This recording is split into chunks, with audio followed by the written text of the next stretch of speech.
A very happy morning to all. It's indeed a great pleasure for me to join with you in this morning. Before beginning my session, I would like to express my sincere and heartfelt thanks to Dr. N. Bhuvaneshwari, the principal of Arulmigu Palani and our Arts College for Women, and the organizing secretary, Dr. Kalaiarasi, for keeping trust and giving me this wonderful opportunity. And the topic for today's session is Treasures of Tamilnadu. The word treasure here refers to the valuable one. It may be either a structure, a person, a thing, or whatever may be in form, whichever is considered or which a state or a country is proud of. So I hope that you might have got idea about what the word actually treasure here refers to. So now coming to Tamil Nadu, there are a lot of things that a state is proud of. In Tamil Nadu, there is a lot of things worthy to mention that these are the things that the state is always proud of. So before going to the topic, treasures, because I just want you to brief you about the general ideas about Tamil Nadu. This is the third day of the session. In your previous days, that is in your first and second day of the session, you might have listened to the first day session. It is all about the art of living of Tamil Nadu, and second day session you might have got idea about culture and heritage of Tamil Nadu, and so they might have given you a brief idea about Tamil Nadu. But anyhow, I just want you to remind you of the basic aspects of Tamil Nadu that one must understand. So, as you all know, Tamil Nadu is located in the southern part of India and is having a very old history in the sense it is having history right from the prehistoric period.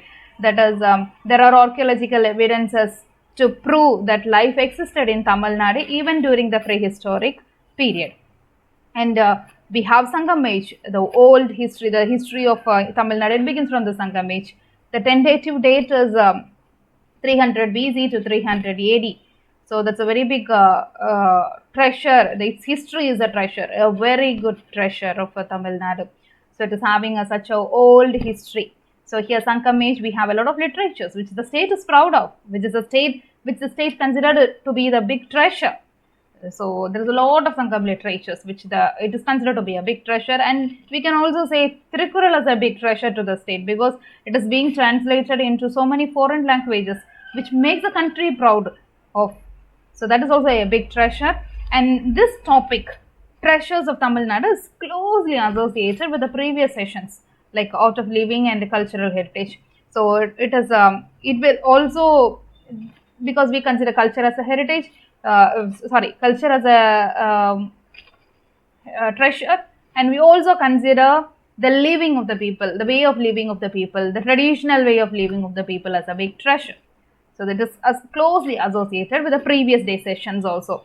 And coming to history, so I said we had a life existed in Tamil Nadu right from the prehistoric period, and then comes Sangam age, and we also have Sangam age is followed by Kalafara age, and then we have mighty kingdoms that ruled Tamil Nadu for more than many centuries. We have Cholas, we have Cheras, we have Pandyas, and not only Hindu kingdoms, even Muslims also, they ruled Tamil Nadu for a while. For example, Madurai Sultanate, which was established in the middle of the 14th century during the Bahmani kingdom rule. So Muslims also had their also ruled Tamil Nadu for a while, for a few years, and followed by the Muslims, Naik rule came into existence. So Naiks, and then the state fell under the control of British. So the state was ruled by the English East India Company and later by the British government directly. And finally we got independence, and now the modern Tamil Nadu state came into existence. And currently we have 34 districts and 234 assembly constituencies in Tamil Nadu. And coming to the point of state symbols, the state animal is Nilgiri Tahir, and bird is emerald dove is considered to be the state bird declared officially by the state. And the state flower is Glorosa lily, and tree is palm tree, in which we call in Tamil as Panai Maram. And the state butterfly is Tamil Yeoman, and the fruit is jackfruit. So now we are just moving on to treasures. So coming to the point of treasure, everything is considered to be. So there are a lot of things to say, what they mentioned to say that it is a treasure of the state. So it's language. The first and foremost thing that comes to my mind is language, which is considered to be a big treasure for the state of Tamil Nadu, because it is one of the oldest living language in the world. It is one of the oldest living language in the world. It's a big pride, it's a big proud to say that the language is still living. And it was declared by as a classical language by UNESCO. So this is a great thing that a particular language is declared as a classical language by UNESCO. And it is also the official language in Singapore and Sri Lanka. Currently, even today, it is an official language in a few foreign countries also. That's a big what he mentioned, to mention here. And so language is a big treasure, right? Culture is a big treasure. So way of living, traditional way of life, etc. And even we can say Bharatanatyam dance, a classical dance of Tamil Nadu, which is also a big treasure. This is just a YouTube video. I just want you to just have a look over the dance form, which is considered to be the classical dance in Tamil Nadu. So this is Bharatanatyam dance, and this is a beautiful dance in which they express a theme in dance form. They express a story in a dance form, which, look at her face, beautiful expressions, beautiful expressions. So it's a big, it's considered to be a big treasure, and that is Bharatanatyam, a classical dance. It is performed by both men and women. Even men also perform this dance, and it is a dance which is known for its grace, its purity, tenderness, and sculptural poses. It's cultural poses. When you look at ancient temple sculptures, there are a lot of sculptures in the temples. When you have a look over the sculptures in the temples, most of the sculptures are based on Bharatanatyam dance postures. So to that extent, it is too important, and is a beautiful dance, the classical dance of Tamil Nadu. Look at her expressions, her beautiful expressions. They express story in the form of dance.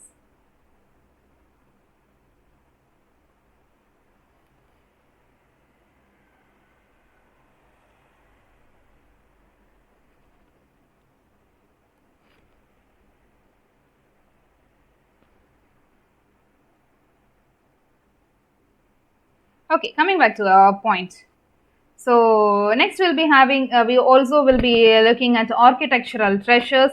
So when you think of Tamil Nadu, it is just only temples will come to my mind. There are a lot of temples, which are beautiful sculptures that is considered to be the big treasures. It has, each and every temple has its own unique features, which attracts a lot of tourists, and which we consider to be, which the state considered to be a pride, a treasure. And in the upcoming next slides, we'll be having a look over the architectural treasures, then archaeological sites, the natural resources, and important personalities. Even personalities are considered to be a big treasure, because due to their achievements, they make the state proud of, and they make the country proud of, and so they consider to be treasures. There are a lot of treasures.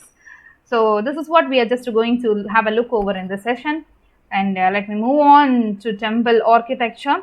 So temple architecture. So when you look at temple architecture, as I have already mentioned, there are a lot of temples in Tamil Nadu. There were a lot of temples in Tamil Nadu. Each and every temple has its own feature, which makes the temple unique. So here we are not going to have a look over each and every temple. I just give you a brief idea about the temple which is considered to be the most popular. There are a lot of popular temples. I'm just focusing on the most popular, because I cannot summarize all the temples in this session, because the list is too long. And as most of you might have known, we'll be having a look over Meenakshi Amman temple, which is at Madurai, Baragadishwara temple, then Sri Rangaswamy temple, Kanchi Kailashanatha temple, Ramanatha Swami temple, monolithic rock temples at Mahabalipuram, then Sri Viliputtur Andal temple at Virudhunagar, and Thillai Nadaraja temple at Chidambaram. These are the temples that we are going to have a look over in this session.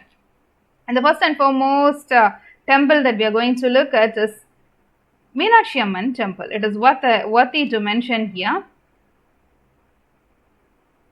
Okay. So look at this. This is the structure of Meenakshi Amman temple, and this temple is located at Madurai, and it is dedicated to goddesses Meenakshi, the consort of Lord Shiva. And this temple is very, very famous for its rich sculptures. Look at the temple.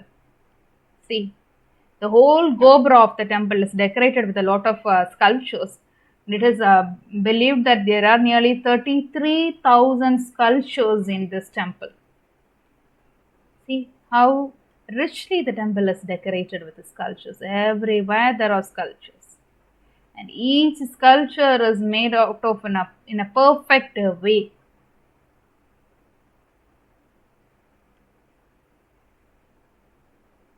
Such a beautiful temple it is. And this temple is constructed in a Dravidian style of architecture. See, Dravidian style, each and every temple has its own style of architecture constructing. So when you look at in the temples in North India, it was constructed in a Nagara style of architecture. In Central India, we can find Bezara style of architecture, and in South is very famous for Dravidian style of architecture. Looking at the temple Gopuram, you can identify to which kind of style of architecture is the temple belongs to. Here, just look at the gobra of the temple, and if this structure exists, then this is considered to be Dravidian style of architecture, and Meenakshi Amman temple at Madurai stands as the best example for Dravidian style of architecture. So, the temple has 4 gopurams. This is a south tower, and it has 4 gopurams. It has 4 gopurams, which is dedicated, see, north, south, east, west. It has 4 gopurams, it is dedicated in 4 directions. In 4 directions, it has 4 gopurams. And apart from this temple, another feature of this temple is that it has all of 1,000 pillars, which we usually call it as, in a Tamil we mention it as Airam Kal Mandapam. This is also an important feature of the temple. It is also decorated with sculptures. Each and every space is decorated with sculptures, and it is estimated that nearly 20,000 people per day visit the Meenakshi Amman temple. Don't consider the present pandemic situation and lockdown condition. So other than this time, this is a new normal situation. So in a normal days, when there is no pandemic and when it is open for tourists, it is generally estimated that 20,000 people per day, an average count it is, 20,000 people per day visit the Meenakshi Amman temple. So to that extent, it is very famous for its architecture and history. An next temple it is that you are viewing on the screen is Bragadishwara temple. It is dedicated to Lord Shiva, and it was built in around 1000 AD by the great Chola king, that is Rajaraja Chola I. The temple has a large gopuram. So look at the temple, it has a large gopuram, and it houses the world's tallest Vimana, that is temple tower. It is having the world's tallest temple tower. And it also has a kumbam at the top.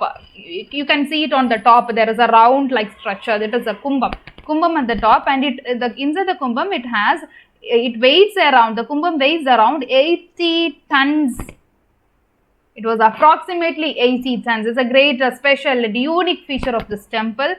And other than this, the temple also houses a huge statue of Nandi, which is considered to be the sacred bull at the entrance of the temple. It is at the entrance of the temple, Nandi, and this statue is carved out of a single rock. It is carved out of a single rock, and it weighs around 20 tons. This Nandi statue, it weighs around 20 tons. So this is a unique feature of this temple. And the next is the image that you are seeing on the screen is Sri Rangaswamy temple. It is at Sri Rangam. It is also the best example for Dravidian style of architecture, as I have already mentioned. Look at the top structure of the temple, gopuram of the temple. If this kind of architecture exists, then this is Dravidian style of architecture. So this is also an example for Dravidian style of architecture. And this temple, the unique feature of this temple is it is massive in structure. It is big. It is massive in structure. And this temple spreads over 156 acres. It spreads over 156 acres. Avlo perusu this temple is. It is a massive in structure, and it has mandapams, gopurams, etc. So as all features that a Dravidian style of temple has, it also houses all those things.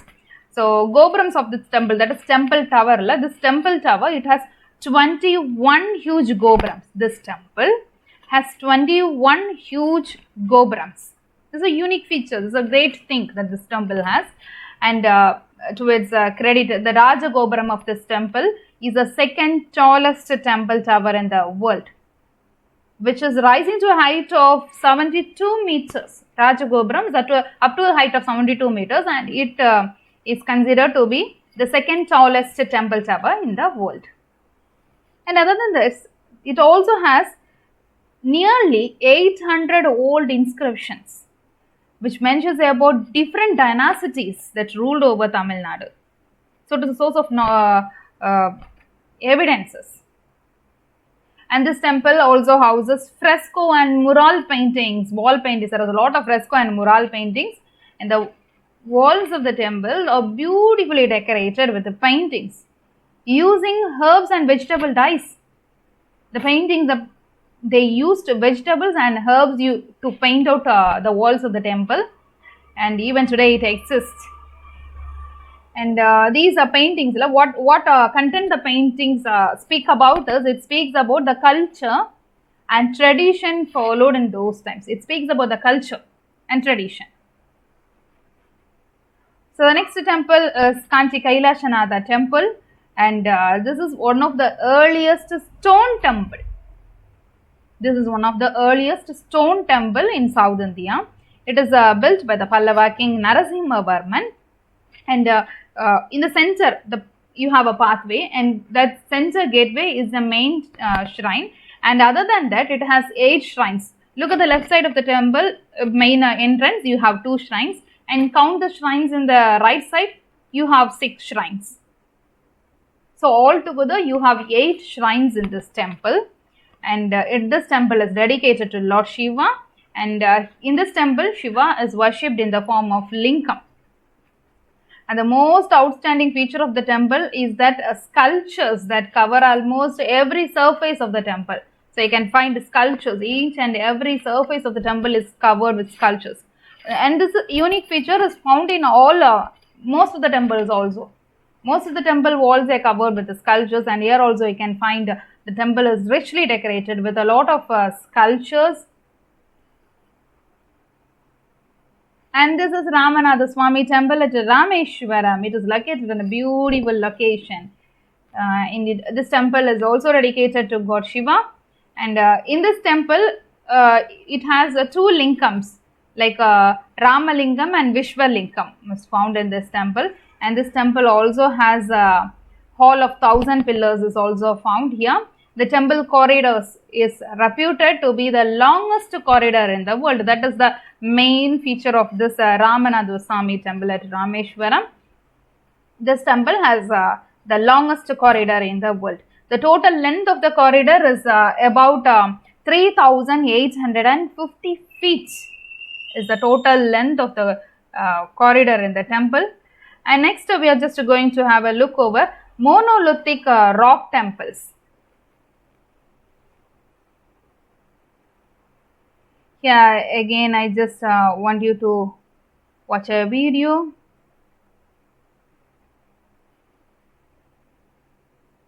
And this is monolithic rock temple at Mahabalipuram. Monolithic rock temple, it is located at Mahabalipuram. It was carved out of rock in during the 7th and 8th centuries. It is built in the 7th and 8th century AD, and it is known especially for its rathas, that is like a temple in the form of a chariot, that is considered to be rathas. The temple is constructed in the form of chariot, and it is very famous for it, and it is also famous for cave sanctuaries, that is mandapams. Mandapams are cave sanctuaries. That is also, it is a very famous and unique feature on this monolithic rock temples. Mono here refers to single, and lithic means rock. It is carved out of a single rock. That's the meaning for it. Mono is one and lithic is stone. It is carved out of a single rock. That's the actual meaning of this monolithic rock temples. And this monument, this rock temples may be subdivided into 5 main categories. That is, it may be in the form of a mandabam. Mandabam is nothing but rocket caves, rathas, that is chariot-like structures, and rock reliefs, temples, and excavated remains. Have a look over this monolithic rock temple. Such a beautifully made. So everything, this whole building is made out of a structure, is made out of a single stone, and so we are calling it as monolithic rock temple.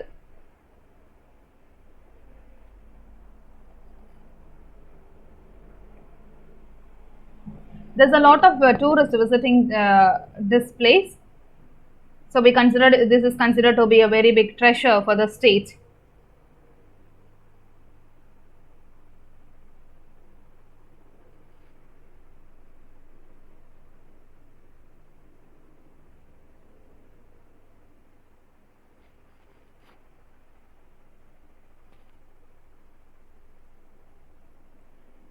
Let's go back to the slide.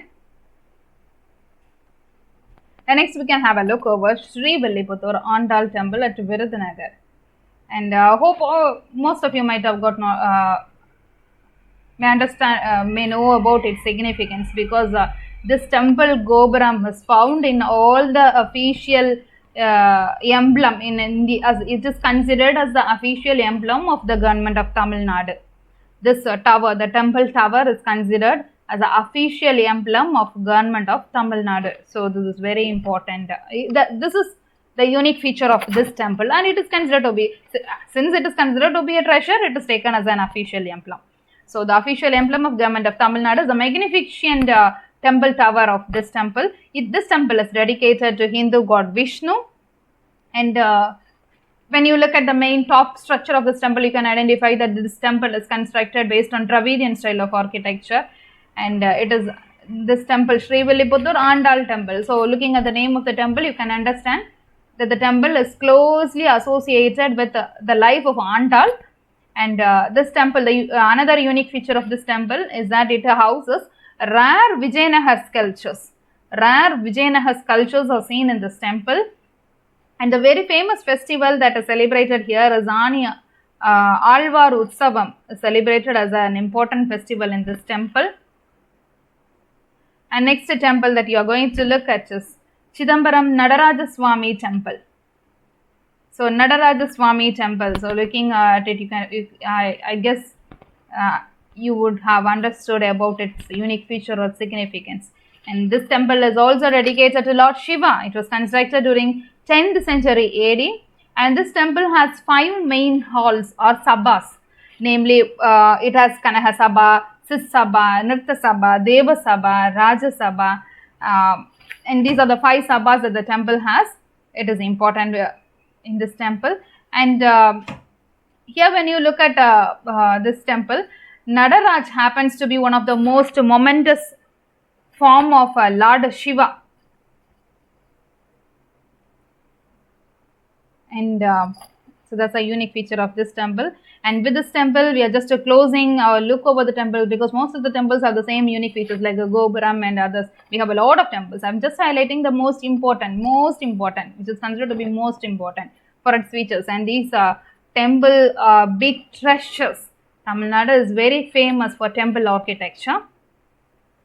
And now coming to mosque, because we have to focus on all areas, what are considered in each and every particular area. So here coming to mosque in Tamil Nadu, as I said already, we have Muslim rule in Tamil Nadu, and there were conversions, and people began to follow another faith also.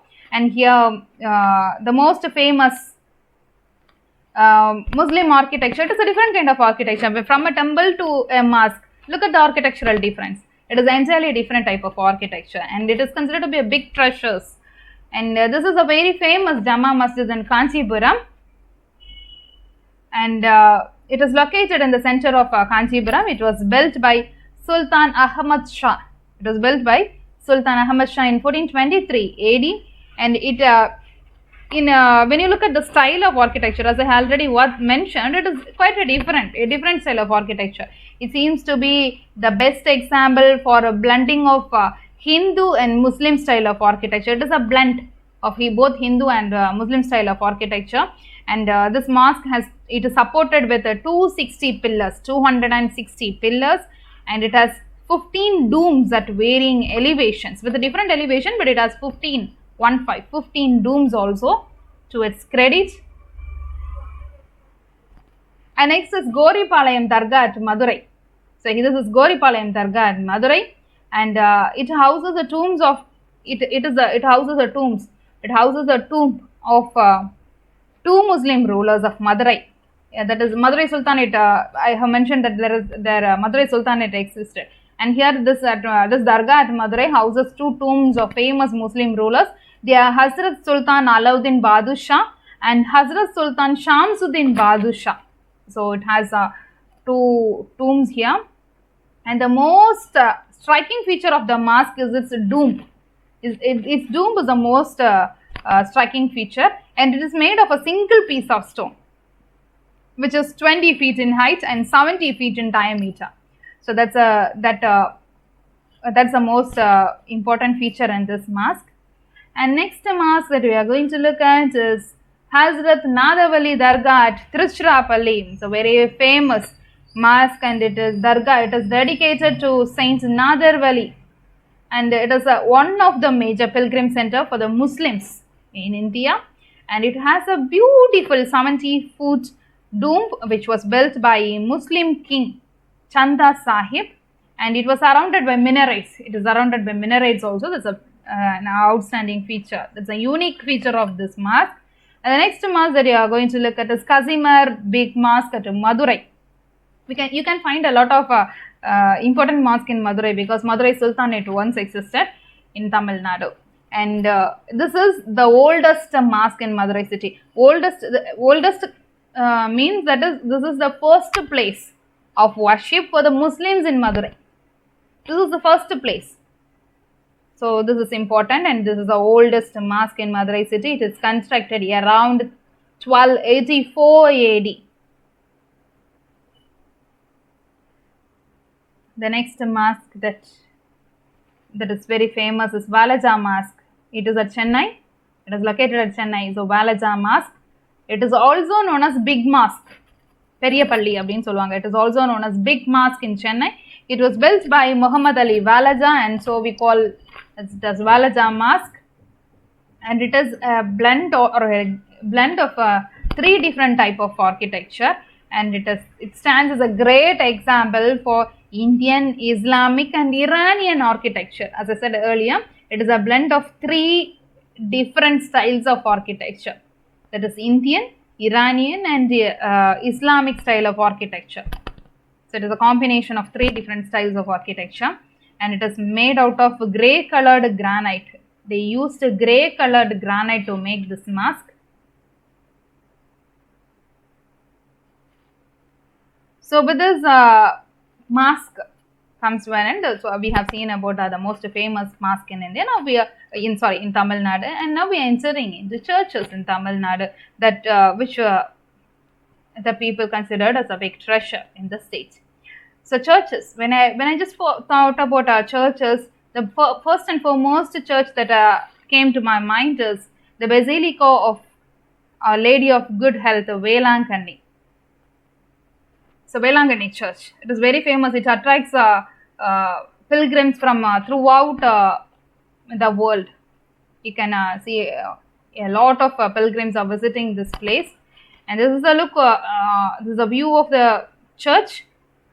See, this is another kind of architecture. Temples are in different form.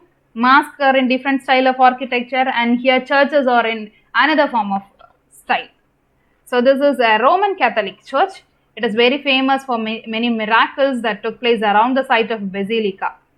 So this is a church,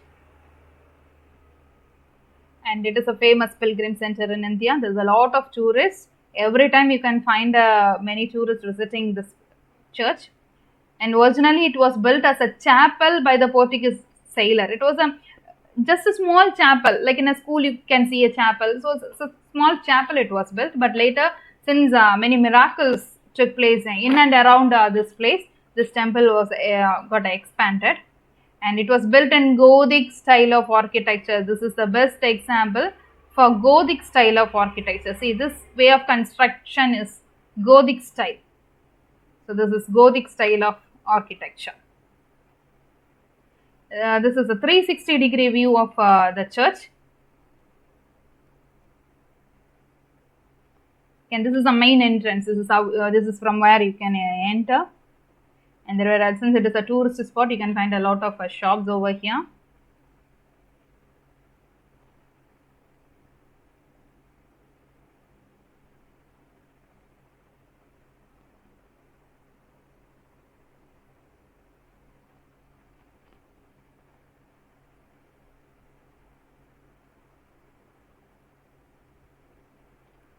This is a 360-degree view of the church.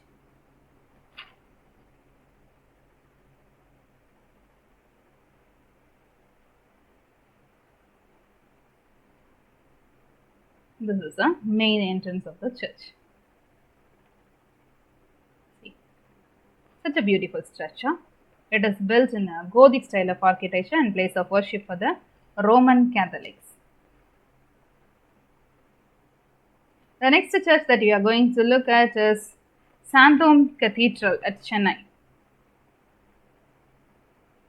Just want you to simply, instead of saying it simply in words, I just want you to visualize everything. And so I just want you to listen to a video of Santom Church, Santom Cathedral. And this is the view of Santom Cathedral. It is at Chennai.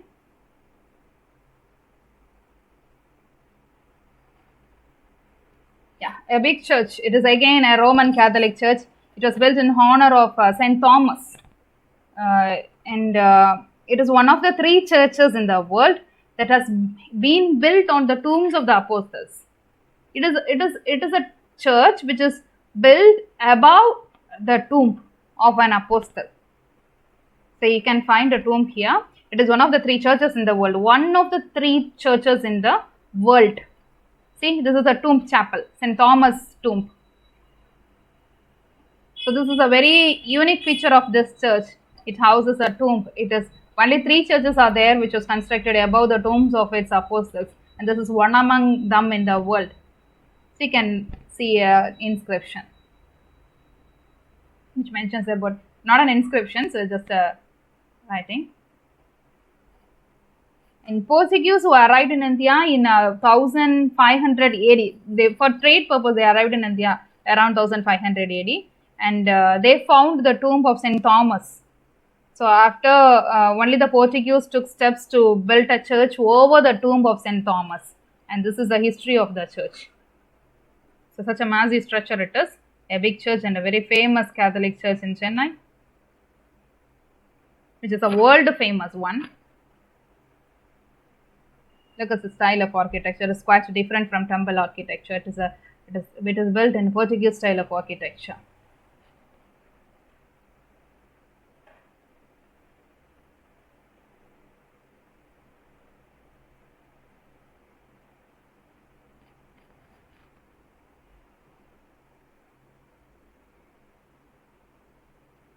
Okay, coming back. So the next is we're going to have a look over La Salette Church at Kodaikanal. So hope you might have you may know about the location of Kodaikanal. It is located in the hills. It is a hill station. It is a very famous church and oldest church it's in Kodaikanal. This is the first and it is the first church in Kodaikanal, and the location where it was constructed is amazing. It has its own, to its credit, it has its own history. It is built from about more than 100 years old history it has, and it was once the only Catholic church in the town. Once it was the only Catholic church. It is the first church built in Kodaikanal. It is So, Kodaikanal, when you think about Kodaikanal, the natural enchanting beauty of the cloud-covered hills and greenery, it mingles with it gives a spiritual grace and a blissful experience to all those worshippers who are visiting here because of its strategic location. It's a very good church which has its own history. Such a big old church it is.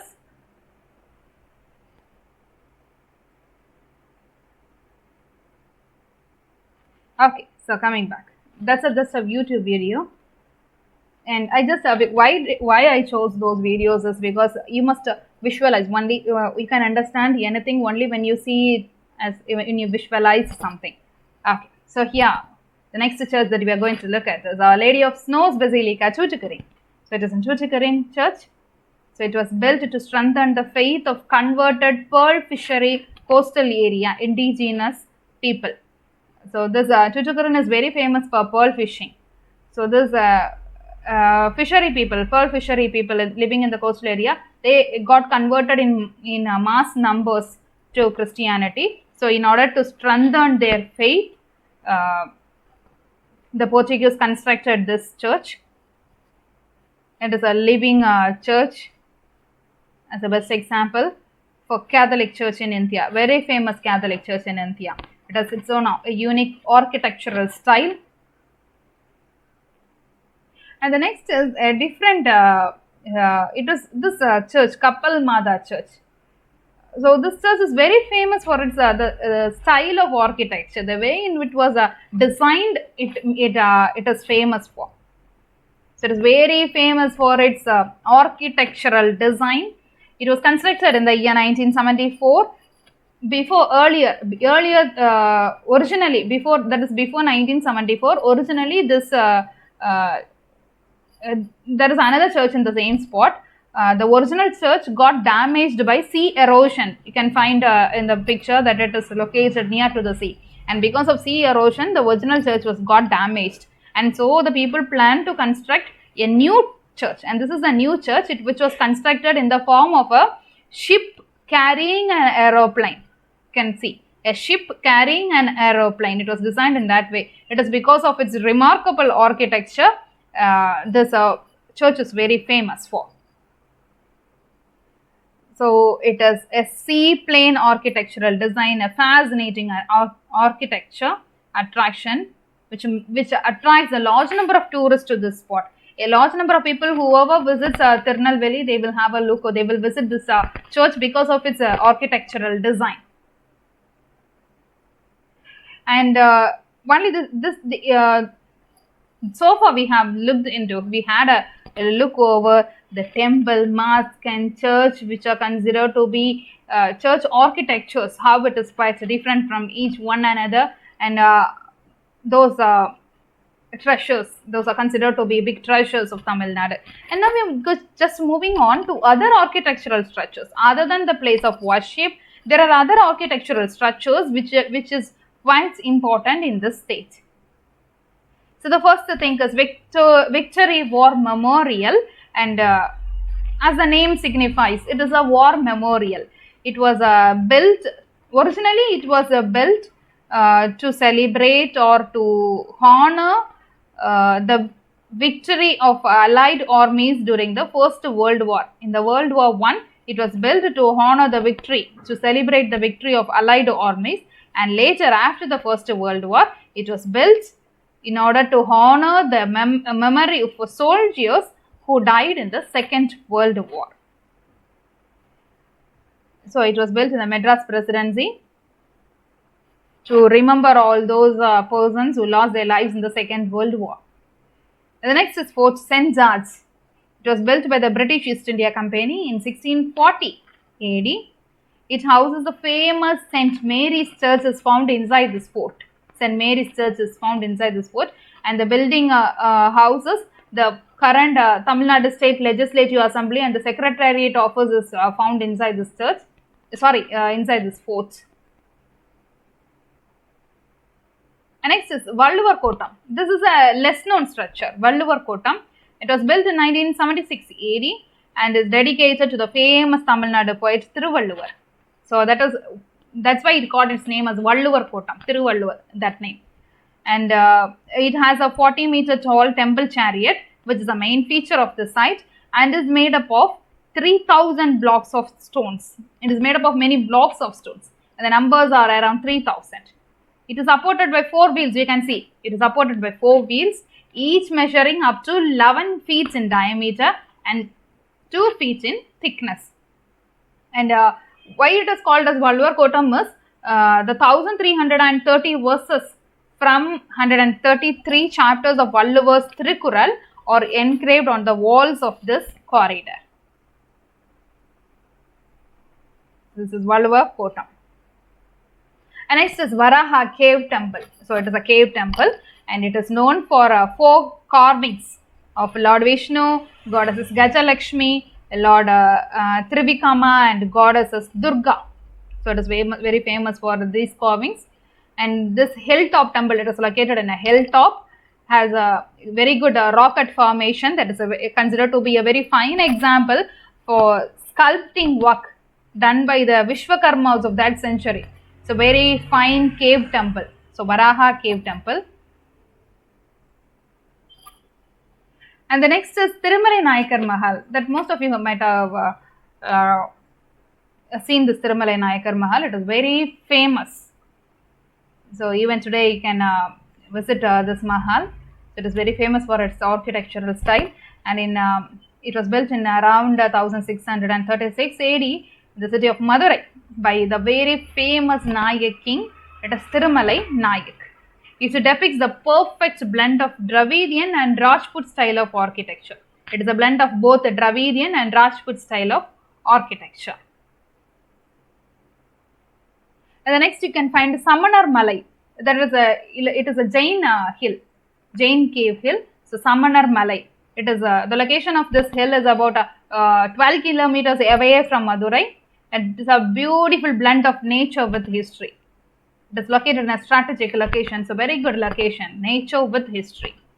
And it is associated to Jainism, and there are a lot of Tamil Brahmi inscriptions is seen in this Samanar Malai. At the entrance of the cave, you can see a large number of religiously significant sculptures. You can find the sculpture of Gomadeshwara, you can find the sculpture of Mahavira, Yakshi, and Yaksha are found in this Samanar Malai. It is a very famous Jain cave.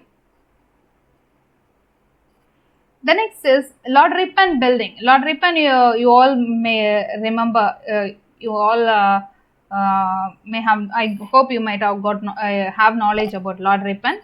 And so it is this Lord Ripon building is fully in white color structure. It is built around 1913 AD. And look at this architecture. It is another form of architecture. It is built in Indo-Saracenic architectural style. It is built in Indo-Saracenic architectural style, and the outstanding or unique feature of this building is its clock. Look at the tower. It has a 43 meters tower. The center, you can find a 43 meters tower that has 2.5 meter clock. The clock is a unique feature of unique attraction of this building. It has a 2.5 meter clock, and this clock is also known as Westminster Chiming clock, and that is the main attraction of this building. This is Lord Ripon building, a white color structure built in Indo-Saracenic architectural style. It's a beautiful living structure. And next is Vivekananda Rock Memorial. It is located in Kanyakumari. It is one of the most popular tourist spot in Tamil Nadu. So whoever, as a tourist, whoever visits Tamil Nadu will visit this Vivekananda Rock Memorial.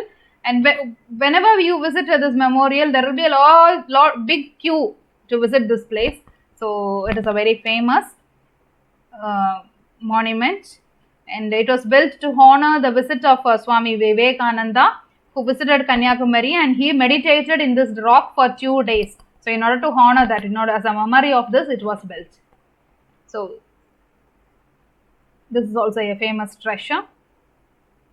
And so far we had an idea about the buildings which we consider to be the most important treasures about Tamil Nadu, and now we are just moving on to another sector whom are the personalities, the valuable personalities of Tamil Nadu, whom made the state proud of out of their contributions.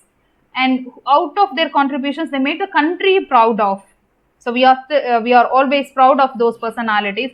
And I have highlighted only the very few personalities. There are a lot. The list goes lengthy, and there are a lot of kings in Tamil Nadu. When you trace the history of Tamil Nadu, there are a lot of kings who made the state proud of.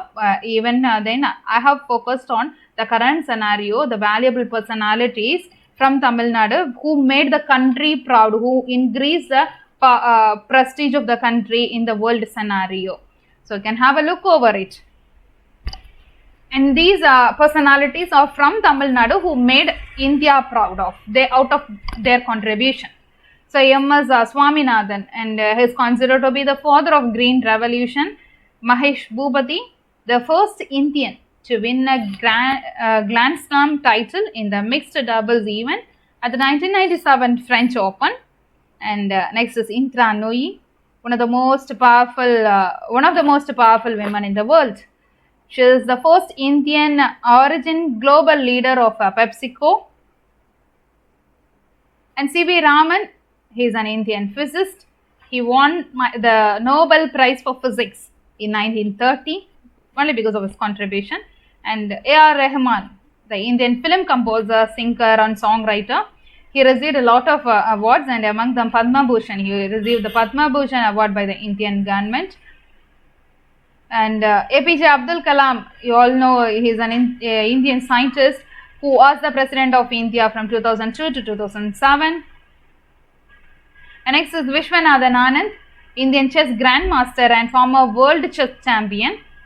He became the first grandmaster from India in 1988. The next is Sundar Pichai, Indian-born American executive who was the CEO of Google. Then next is Shiv Nadar. He is the founder and chairman of ICCL Technologies Limited and Shiv Nadar Foundation. And the next is Srinivasa Ramanujan, Indian mathematician. So all these personalities are considered to be a very big treasure for both the states and the country. So these are some personalities. And next, moving on to archaeological sites. So when you look at archaeological sites, there are a lot of archaeological sites wherein even today the excavations are going on, and they're excavating new artifacts which takes the history back, which takes the history of Tamil Nadu back. And it also supplements the historical evidences. These archaeological sites, the excavation works, excavation findings helps to bridge the gap in history also. So these archaeological sites were also considered to be big treasures.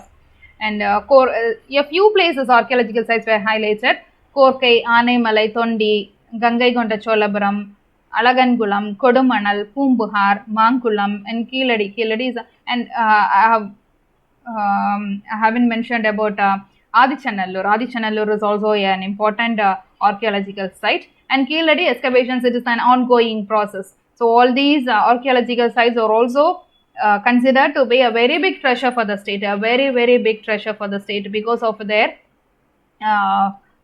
each site has its own uniqueness. So it is considered to be big treasure, because it is taking back the history. It is supplementing the sources of available history. So it is also considered to be a big treasure. And major rivers, we have a lot of river and tributaries, but I'm just, what you see on the screen is the major rivers. The Kaveri, the Ponnayar, Palar, and Vaigai river are considered to be, these are natural treasures. Now what we are looking at now is the natural treasures. So these treasures, these are rivers, they have a very good, they give a very good delta area wherein agriculture is possible. It makes agriculture possible. And we also have a number of hills, mountains, and the climate. All these together, all these natural resources makes the soil, makes the state fit for agriculture. And so agriculture is the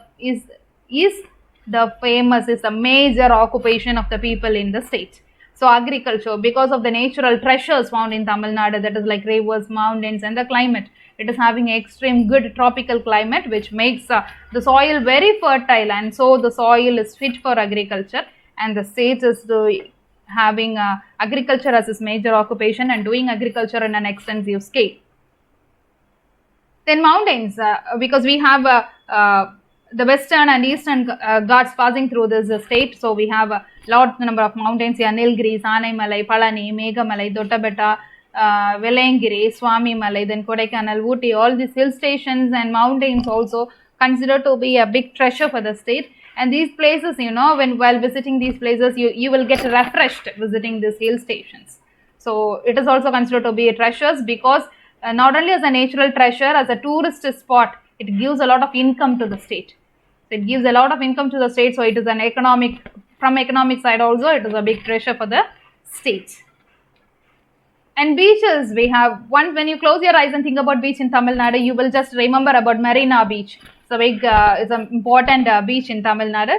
So we have Marina Beach, and other than that, we have Mahabalipuram Beach, Kanyakumari Beach, Ariyaman Beach in Ramanathapuram, Dhanishkodi, Pamban Beach, Elliot Beach, and the list goes on. There were a lot of beaches in Tamil Nadu, and so it is an important feature, natural reserve.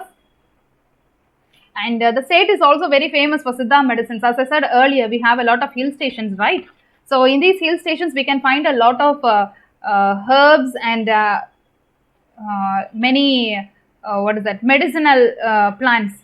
So these we have a lot of manuscripts of Siddharhal. We all can call them as Siddharhal. So these Siddharhal Siddhas, they have given a lot of they have mentioned about the herbal values of the plants and trees in the as manuscripts. And so this herbal, that is Siddha medicine, is also an important feature of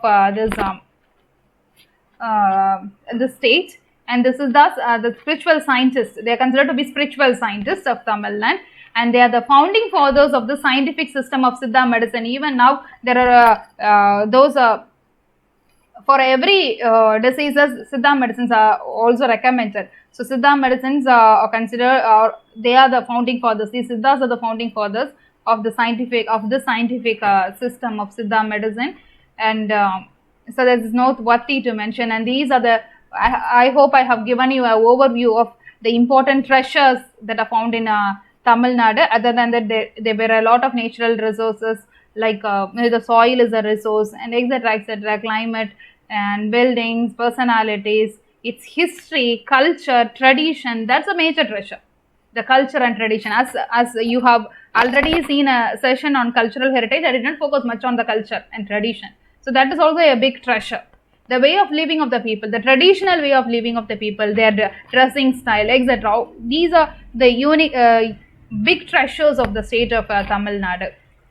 And so thank you very much for the opportunity, and I hope the session would have given you a brief idea about the treasures of Tamil Nadu, what are the areas that we consider as a big treasure to the state because of its unique feature.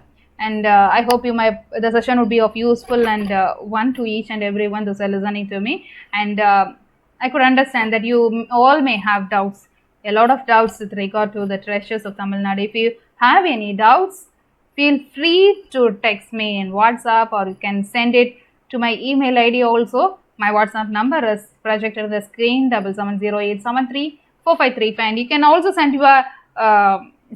your doubts to sharmila@healthyz.edu.in if you have any doubts. And looking forward for your feedback also. If you can feel free to send your feedback about your sessions, how it was useful to you, what are your learnings from the session, etc., to my email ID, or you can also send it to my WhatsApp also. So thank you so much for the opportunity given. Thank you so much for your patient listening to me, and thank you so much for everything. Thank you.